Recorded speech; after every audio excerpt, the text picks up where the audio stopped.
Bonjour à tous, aujourd'hui nous allons développer le sujet, vous avez été nombreux à me demander comment ne pas devenir addict à la voyance. En effet, il est conseillé de ne pas consulter tous les jours pour savoir un petit peu n'importe quoi. C'est-à-dire, par exemple, est-ce que je vais aller à la boulangerie ce soir? Est-ce que Tom va venir à la maison ce soir? Si vous voulez, le temps étant en plus assez difficile en voyance, je pense qu'il est très important de ne pas consulter au quotidien. Il faut consulter, je conseille, grand maximum de consulter une fois par trimestre, de voir si la situation va évoluer. Si en plus c'est pour la même question et que vous demandez, voilà, pour une question par exemple sentimentale, et que le lendemain vous reconsultez le même voyant pour la même question, c'est un peu comme aller voir un médecin pour la même analyse. Vous allez aller voir un médecin pour une analyse, il va vous donner des médicaments et le lendemain, si vous retournez voir ce médecin, il va vous dire que ça sert à rien. Le voyant va vous dire exactement la même chose. Alors on le dit une fois, deux fois, après on laisse, à force de le dire, on essaye de limiter les consultations de voyance parce qu'on est un peu lassé. Donc je pense un bilan par trimestre est déjà très très bien pour que les avancées puissent se faire.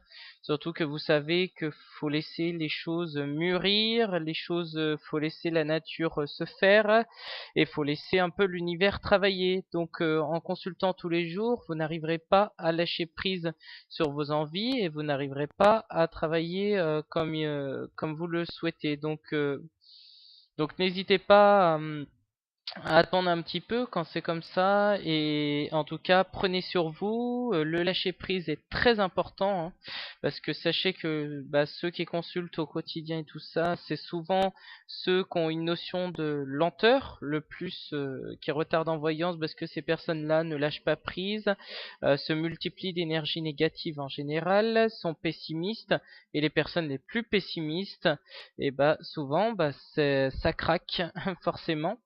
Tandis que les personnes, si vous voulez, qui appellent une fois tous les 3 mois ou une fois tous les 6 mois, et eux, en général, ça avance beaucoup plus vite parce qu'ils ont lâché prise, ils ont fait leur chemin de vie en attendant. Il ne faut pas toujours se fixer. Alors c'est souvent très dur, surtout pour les aspects affectifs, parce qu'on est fusionnel à l'autre, on a besoin d'amour comme tout le monde, on a besoin de s'attacher à l'autre, mais malheureusement, sachez que le voyant n'est pas magicien, il n'a pas de baguette magique comme Harry Potter pour pouvoir accélérer principalement les choses. L'attente, c'est vrai que c'est pas évident, surtout quand on a attendu depuis des années ou qu'on a été seul pendant des années, mais je pense qu'il est très important de pouvoir lâcher prise, hein, c'est le mot, hein, de toute façon, de pouvoir être dans l'attente. Alors pas être dans l'attente, on va plus dire patienter. J'aime mieux dire patienter que être dans l'attente, parce que être dans l'attente, ça veut dire que vous attendez comme ça sans rien faire, tandis que patienter, c'est patienter mais en faisant autre chose, en s'occupant comme on veut, en traçant sa route, en faisant sa vie. Et dites-vous que si vraiment le destin veut réaliser les prédictions et veut faire les choses, il fera en sorte que, en tout cas, ça puisse se réaliser. Voilà. Donc il ne faut pas en vouloir principalement toujours aux voyants en disant bon ça n'arrive pas, vous m'aviez prédit une date et ça n'arrive pas. Sachez que le temps est souvent très décalé, mais je referai une conférence, enfin une vidéo par rapport à ça. Je referai une vidéo qui vous expliquera un petit peu le décalage dans le temps en voyance, parce que ce sera très important de pouvoir l'aborder. Maintenant, moi, ce que je vous conseille, donc principalement, c'est aussi de pas s'éparpiller sur 3000 voyants, si vous voulez. Ça sert à rien du tout, hein. Je pense qu'il est important de consulter un ou deux voyants, ou voilà, voire trois grands maximum. Moi, je conseille souvent de prendre un avis masculin et un avis féminin, souvent. Alors, sachez qu'on peut avoir aussi des divergences dans les prédictions, donc ça sera aussi un autre sujet, hein, les voyants peuvent-ils être dans des avis différents? Bien sûr que oui. Euh, Maintenant, pour les addicts, c'est comme l'alcool, les jeux de casino, faut y aller à basse modération. Et pour ceux qui n'arrivent pas à se limiter, bah dites-vous que il est préférable de dépenser son argent ailleurs plutôt que dans une question que vous savez déjà et dans laquelle on va vous répondre forcément la même chose si vous appelez au quotidien. Voilà. Après, les prédictions peuvent-elles changer? Parce que c'est souvent ce qu'ont peur de beaucoup de consultants. Oui, je vous informe que les prédictions peuvent changer au cours du temps, bien sûr. Tout dépend de comment les choses se mettent en place, de votre libre arbitre, de beaucoup de choses. Et peut-être aussi une mauvaise interprétation du voyant, ce qui peut arriver aussi, hein, bien sûr. Nous ne sommes pas infaillibles, comme je le disais dans mon interview précédente. Mais en tout cas, je suis ravi de la fidélité que toute ma clientèle me porte, des vues sur mes vidéos. Je suis très ravi également des commentaires hein, que vous mettez chaque jour sur vos retours. Mais sachez que bah, des erreurs, bien sûr, ça arrive et que je pense qu'il faut lâcher prise au maximum.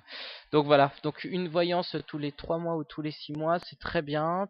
Tous les 3 mois, ça fait 4 voyances dans l'année. Quand vous calculez 4 bonnes voyances dans l'année, ça fait voilà, ça fait déjà un budget qui est raisonnable, mais en tout cas, ça sert à rien de consulter tous les jours, hein. C'est comme un voyant, un psychologue, un pharmacien ou n'importe qui. Ça sert à rien de faire à trop forte dose. Voilà, donc je compte pour ceux qui sont addicts et qui consultent souvent bah, sur les plateformes, sur les audiotels ou ailleurs, hein, d'ailleurs, par rapport à ça.